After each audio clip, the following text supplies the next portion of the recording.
What's up, America? Neil here with Geauga Firearms Academy. Thanks for watching. Today we have an exciting video. We're going to be going over some of the best and worst guns right out of the box. So as you can see, we have a very special guest. We have Daryl in the house. Daryl, thanks for coming. Absolutely. Daryl is a professional gunsmith. So he's going to break it down for you right now. Daryl, tell them all about who you are and why you're here. Well, my name's Daryl. I am a professional gunsmith. I have been since 2017. Wait a minute. So you work at like a cheese factory, and then you do this part time in your basement, or what? How's this work? I actually work at a gunsmith. All right. It is what I do 40 hours a week. Gotcha. I'm actually shop supervisor there, and outside of that, even when I'm not working, okay, this is also what I do. I've been a range safety officer for a local training company.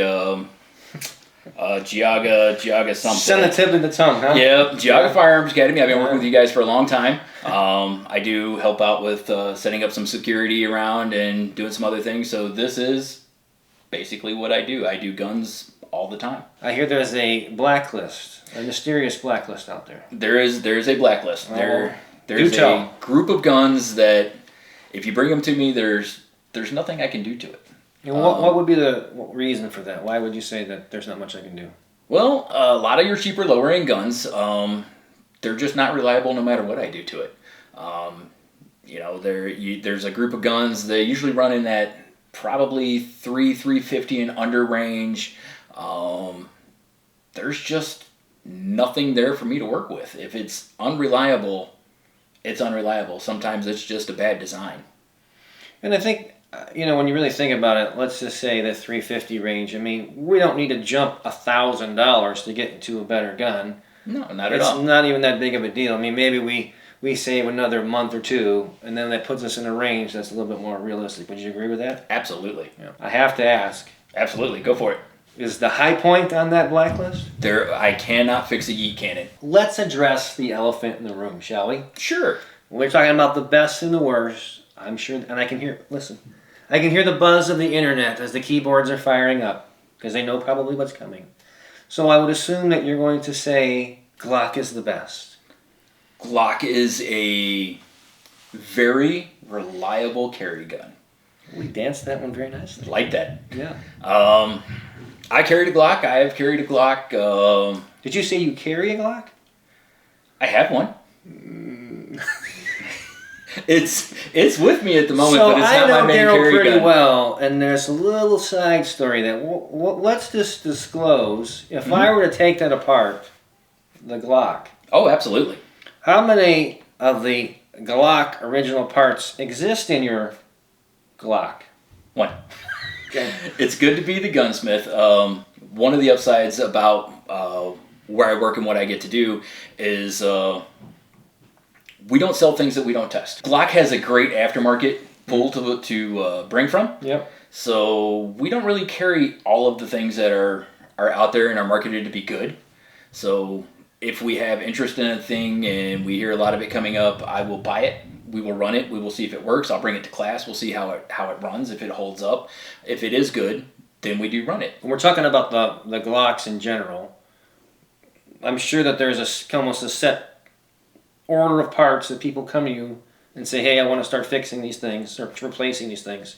There's issues that I have with the gun. I'm sure my entire career, it's pretty much every department has Glocks, but there's certain things that I would like to replace right off the bat. What do you typically see for that? First thing out of the box, sights. The sights on the Glock are horrible. Who puts plastic sights on a combat gun? The sights are the first thing. The trigger is the second thing. If you can replace those and get by with it, and that's kind of running your truck really the way that you want it to, that's a good place to stop. But you can really go down the rabbit hole. I have replaced the sights, the trigger, the slide. I went to P80 grip style. I went with a Springco recoil system. You know what I find interesting? One of the biggest complaints with Glock, and I'm one of them, is that I don't like the grip angle.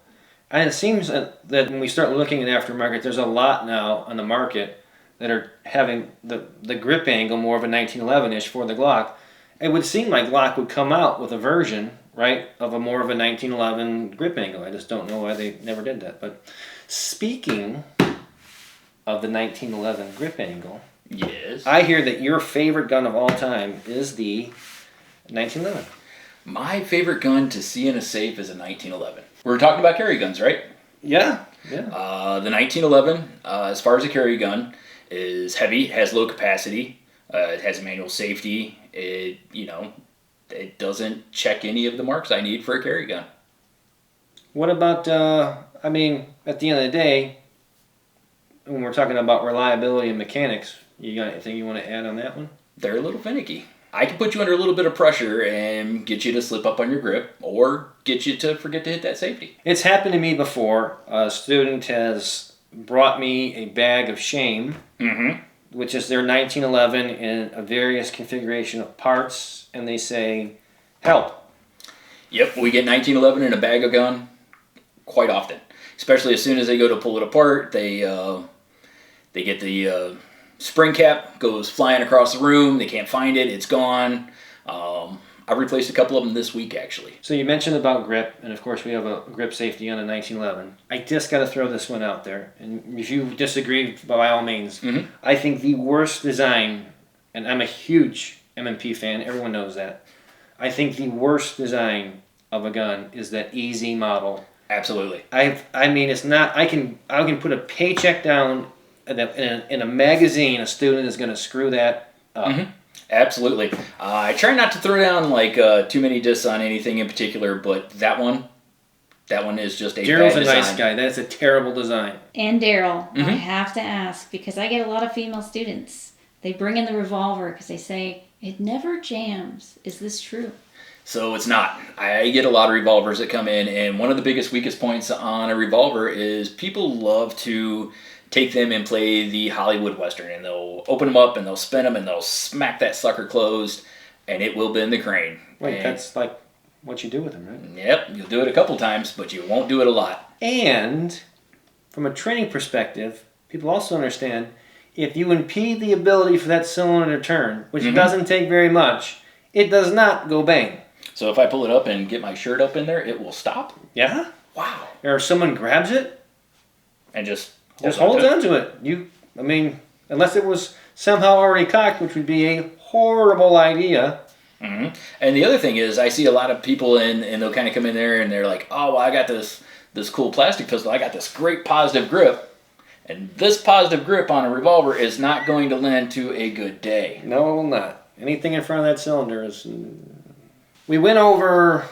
There's some lower budget guns that we could probably avoid and maybe save a little bit more to get us into a more realistic, reliable gun without getting crazy.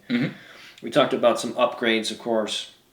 And we talked about generally the two styles. A 1911 is an all-metal mechanical single-action gun versus a Glock, which is our polymer wonder gun of today, and then we have all the varieties of in-between. So now that we've covered those things, is there a kind of a core group of out of the box, I could buy this gun and I'm already off the race, this is a solid performer, from your experience, mostly your experience at the shop of seeing guns that come in? Because, if you're a mechanic and you're going to know that this year model car has an issue because you see so many of them. So what would you say is a good, is there that core group of guns that you say those are solid? So I would say on my top few list, the SIG 365 I see I've seen a lot of those come through.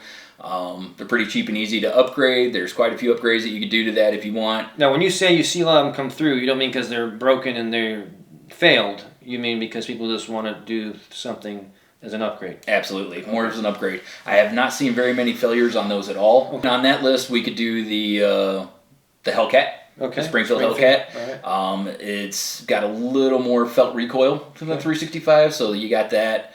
The M&P 2.0, that is an all-time good hitter. Of course, you got that Glock 19, the CCP 10, the PDP. The Shield Plus, by the way, is my carry gun, and I think that, it's really hard to tell the difference just by looking, just in width alone, but getting so many more rounds in there. What about Canik? Canik is a great gun if you don't plan on doing a whole lot to it. There's not a big aftermarket out there for it yet, but it really doesn't need it. It comes with a pretty decent trigger. It's a very good trigger.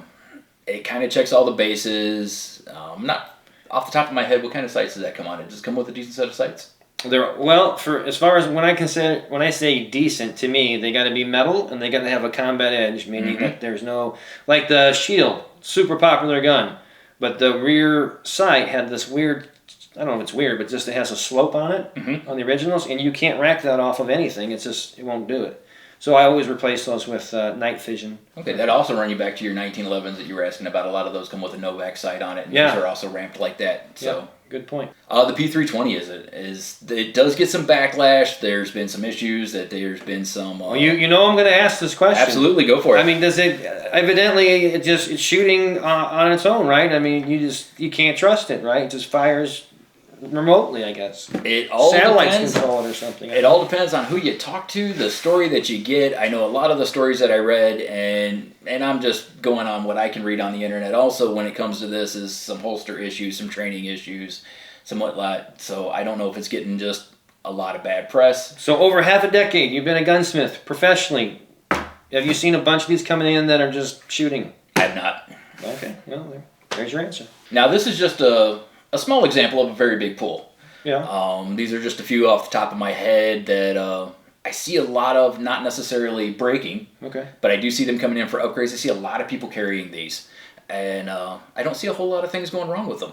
Now we've covered that. We kind of got our core base there Mm-hmm. as far as cost-wise and major brands. And by the way, I'm sure there's other guns out there, so you can type away as you want, but there's something that Daryl probably did mention that could potentially be a good gun, but that's kind of the most that you're going to see on a general basis, right? Absolutely. All right, now let's talk high-end. Okay. Let's talk about the Ferraris here. Let's talk about the big guns here. Have you? Well, let's just do this. I'll go right for the throat on this one. I mean, when we talk about expensive guns, without question, one of the first one that's going to come to everyone's mind is Staccato. Staccato. Right? It's an excellent race gun. Okay. I think that you meant something different there when you said race gun. Mm-hmm. It's a great target gun, great race gun. They do have a couple versions. I see some people carrying. Okay. It is a high capacity 1911 style, so it does check that box. Okay. Unfortunately, for my personal opinion, and this is just my personal opinion, it doesn't check the rest of the boxes for me. The Staccato's one, and I know a lot of people beat up on that because that's the biggest popular one that's out right now. But it is very expensive. It is very expensive. You can have the Legacy SIGs, the 226s, the 229s, all of the stuff that's made in Germany. Again, higher tolerances, big and heavy guns. Do I hate them? Absolutely not. They're great guns. I just don't think that they fall in that carry department right now. I think there's a lot better, newer options that, when you're seeing some of the things that are coming out today, that's lighter, higher capacity, just easier to control, get a better follow-up shot. Let's talk about the actual guns themselves. We want to kind of step over the puddle of the very lowest of the lowest. The center meat there is a good place to be. We don't have to get crazy and go to the $3,000 gun. Would you agree with that? I agree. And stick with the core brands.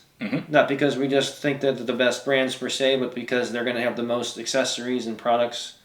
As we do train, we're going to be able to find holsters for it. You're going to be able to find better holsters. You're probably going to have a little better customer service experience if something does happen. We'll be able to have more resources to fix that gun. One of the things that we wanted to bring up was new shooters. Because potentially there'll be new shooters watching us. So off the bat, there is no perfect gun for any one person. There's a lot of good guns. There's a lot of good guns, and there's a lot of pretty close guns. And just because you go and find a gun that checks off the majority of them, but you don't like the sights, that's not necessarily a deal breaker. We can change sights. If you go and find a gun that you like the majority of it, but you can't stand the trigger, there's a good chance that there's a better trigger out there for that gun. Or I want it to be pink. Or if you want it to be pink, I can definitely make it pink. We can put unicorns on it. We do all the things. Well, Daryl, I appreciate your time. Thank you so much for coming on. Thank you. And we'll definitely do some more of these I'm sure that this will catch on pretty good, and there'll be a lot of hate mail for you. Oh, I'm sure. You'll never see Daryl again. He's going to leave the country and change his identity. You guys know where to find us here on YouTube, Facebook, Instagram, Rumble, and of course, we put all our premium content on Patreon. Until next time, remember, it's always better to be judged by 12 than carried by 6.